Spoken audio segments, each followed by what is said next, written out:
Hey guys, welcome back to my channel. My name is Coach Coco and I love volleyball. So much so my channel is filled with tips, tricks, hacks, and everything you could ever need to know about volleyball. So today, I'm actually going to talk to you a little bit more about tryouts. I have so many new subscribers on my channel who are learning how to play volleyball, unfortunately during this time, and it's a little bit different than the last video I did when I was talking about tryouts, because in the last video I talked a lot about going to conditioning and working out with your team, but honestly, that can't happen right now. So I'm going to talk to you about some things you could do right now from home that can help you with your volleyball tryouts. Let's get right into it.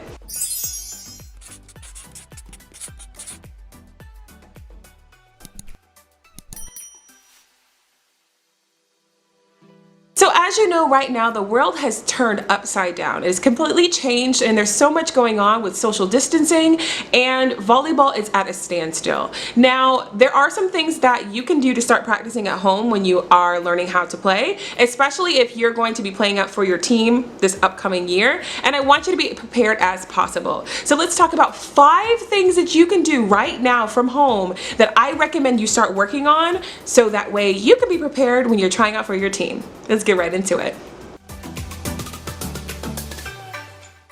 Number 1, the best thing that you can do right now is making sure that you're conditioned. What does it mean to be conditioned? That means that you should start working on your stamina, whether that's going for a daily walk, whether that's going outside for a run if you feel like you're conditioned to do that, or just getting exercise every day. It is important to stay conditioned because a lot of us are going to be coming rusty back onto the court, including myself, and we want to make sure we have the best chance we can to impress the coaches. That way we can make the team. So what you can do is start walking outside. If you have a dog, start walking your dog outside, or you can start walking and then running. It's really important for you to increase that stamina, so starting with a walk and transitioning into a run is a great way to get your conditioning up.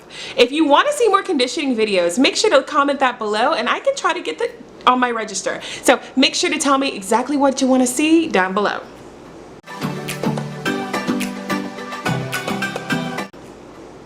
Number 2, working on your passing. Now, I've done a couple at-home passing videos before, and I think it's so important that you learn how to work on that passing form. Now, a lot of you guys want to kind of speed ahead and start jumping to where you can dig a ball, but honestly, you need to start working on your form. That means that you need to work on your platform, making sure that you're transitioning well, and making sure that you can get the ball to a target. Now, one of my videos, I'm going to put my video right here, one of my videos I really talked about that ball control, and I want you to look at that video and learn how to work on your platform and getting that ball to a target. Knowing how to pass is a great thing because it gives a coach something really well to work with. You want to be able to have that basis of understanding, so when you start working with the coach, they're like, okay, well, Ashley has that basis of understanding, so I'm going to build on top of that. Give yourself the best chance you can. So working on your form and making sure that you can get a ball to a target.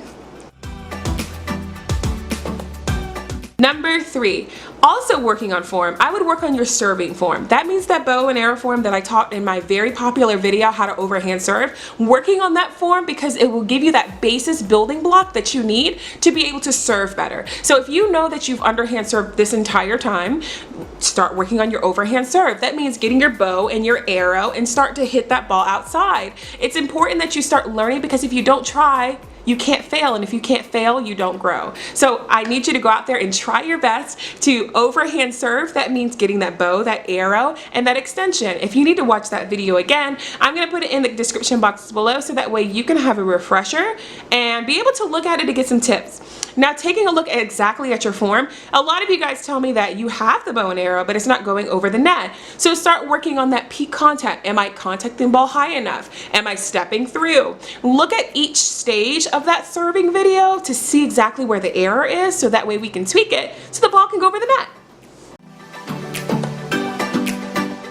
Number 4, working on ball control. Now, some of you guys I've seen can pass really, really well, but when the ball comes to you, you can't pass the ball to yourself. Now, I did upload a video recently that had some ball control drills. That means passing the ball to yourself repetitively in the same amount of order, so that way you can catch it. Having ball control is so essential because you want to control the ball shouldn't control you. So learning ball control is tough, especially when you have learned how to pass to something or pass to a target. Learning ball control can help you not only dig spike better because it will help you slow down an increasingly hard spike, but it will also help you get the ball to a target better because now you'll know how to actually control the momentum of the ball. So you can do that by passing the ball to yourself. You can do that by somebody tossing it to you and then you tossing it to yourself and catching it. There's a lot of ball control drills, and if that's a video you want to see, I can do that for you too. So leave a comment down below.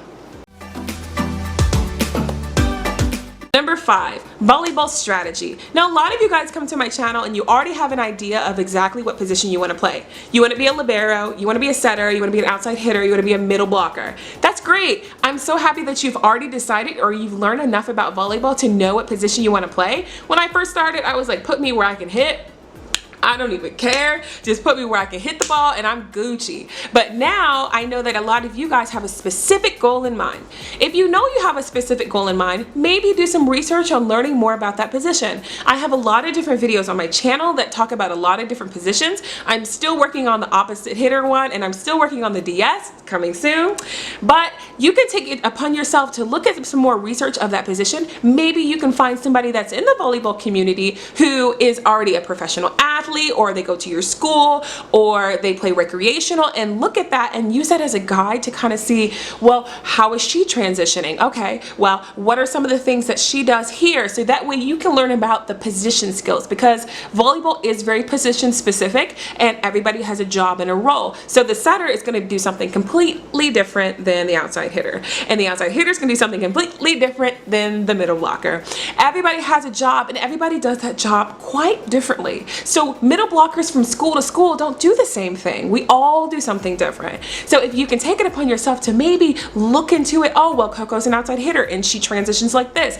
I'm gonna work on my transition. That's a great thing to do because it gives you the opportunity to really learn about the position you want to play. Alright, here's a bonus tip. If you already know the position you want to play, you can start working on those skills and developing those skills already. So if you want to be a libero, you can start working on your passing and your digging. Have somebody give you a down ball, pass it back to them, work on that. If you want to be an outside hitter, start learning your approach. That is one thing I think is crucial for outside hitters, is to learn your approach. If you know you want to be maybe a blocker, go ahead and work on your block approach, work on swing blocking. Think about these things of the position you want to play, and if you don't have one, that's okay.